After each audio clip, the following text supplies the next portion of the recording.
Hello everybody, welcome back to another wonderful biology class. I am so glad you're here. Today we're going to be looking at cellular reproduction and sexual reproduction, which are both part of the last module of this unit. So exciting stuff. Let's go ahead and get started. Right now we are working through the introduction, and I'm going to jump straight into the first lesson, which will be on cellular reproduction, single-celled organisms, or single cells rather. And then we will move into meiosis and sexual reproduction. And then we will wrap things up and we will have a unit test, or we'll have a 2-module test, then a pre-AP component, and then a unit test. So all good things. Let's keep going. The module question to keep in the back of your head while we're going through all of this is, why do cells of the same type look different at different times in their life cycle or in their life?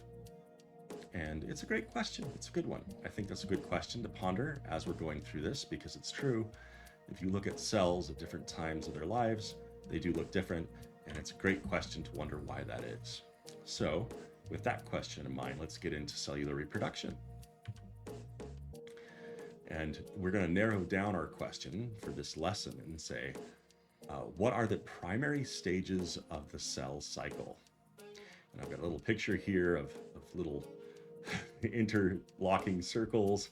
Obviously, it's not a picture of the cell cycle, but hopefully it gets you thinking about the circles of life patterns that life goes through and cycles through. All right, a lot of new vocabulary for today's 2 lectures. The first one is chromatin, chromosome, nucleosome, cell cycle, interphase, prophase, sister chromatid, mitosis, sorry, I missed one, centromere, spindle apparatus, metaphase, anaphase, telophase, sometimes pronounced telophase, cytokinesis, cyclin, cyclin-dependent kinase, that's a long one, apoptosis, cancer, and carcinogen. All new vocabulary. There's quite a lot there. Don't get stressed. It's going to be okay. We will make it out together. All right, so the review vocabulary that we should hopefully know by now is life cycle. And a life cycle is basically the pattern or sequence of events where an organism grows, develops over time, and then eventually expires. And that's, a relatively standard kind of definition of a life cycle. I try to have a little tree here showing it in different stages of perhaps its life cycle, where it eventually dies off and gets replaced by something else. All right, so the ratio of surface area to volume. Why on earth would I talk about that? Well, when it comes to cells, there is a limited surface area. Right, so if you think of it as a cube, and most cells aren't actually shaped like cubes, but some are, the surface area is going to be the length times the width times the number of sides. And there's 1, 2, 3, 4, 5, 6 sides of a cube, right? So it'll be the length times the width times 6, and that's your surface area. Now, the volume is the length times the width times the height. And it turns out, if you do the calculations, which you will do in an assignment later, or you at least will read about from the book, it turns out that your volume increases faster than your surface area. Why do I care? What does that matter? Well, it matters because there's a point at which a cell produces so much waste, for example, that it can't get out of the cell fast enough, both because the cell is too deep depth-wise, so from one side to the other, it can't diffuse out fast enough, but also because there's not enough surface area for the waste to get out, and it begins to back up and it will kill the cell. Conversely, it needs to get energy in, and it needs to get enough energy in to do all of the things that need to be done in a cell. And there's a point at which the cell can't bring enough nutrients in to maintain homeostasis, and it eventually dies. And so at that point, where it reaches the impasse between surface area and volume, where the surface area becomes unfavorable, the cell needs to divide, it needs to duplicate. And it's that point at which mitosis begins.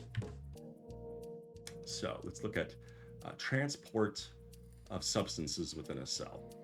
So when cells need to communicate, which is one of the things they need to do, one of the reasons the surface area to volume ratio can become unfavorable, they usually do so by chemical means.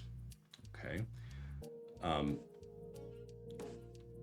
And so you can use passive diffusion to transport things, or you can use vesicles, which we talked about when we were studying the different parts of the cell. And the vesicles get dragged along your cytoskeleton, which are going to be your microtubules. But cytoskeleton is also made up of intermediate filaments, microfilaments.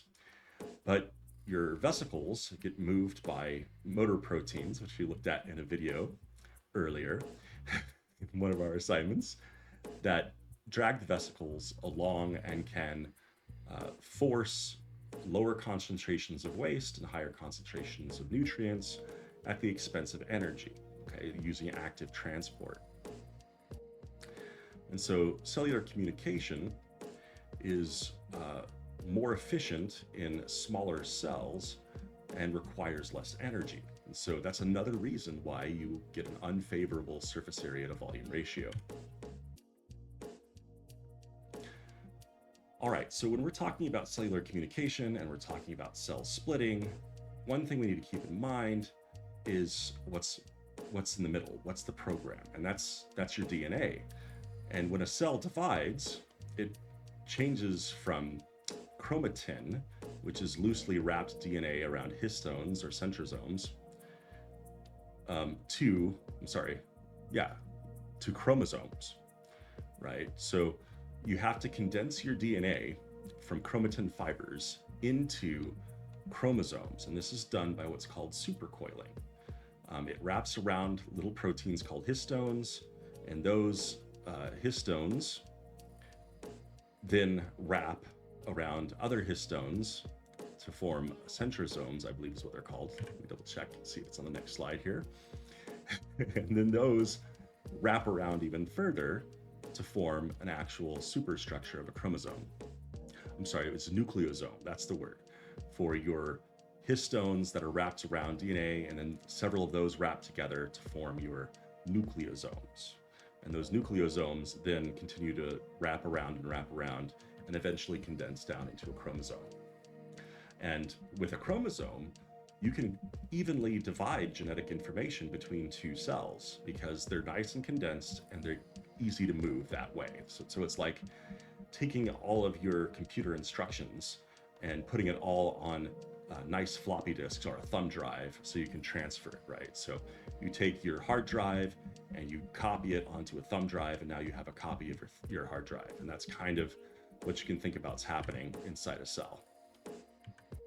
So with that in mind, I have some questions for you, and then we will have a lecture on a little bit more. Thank you so much for listening.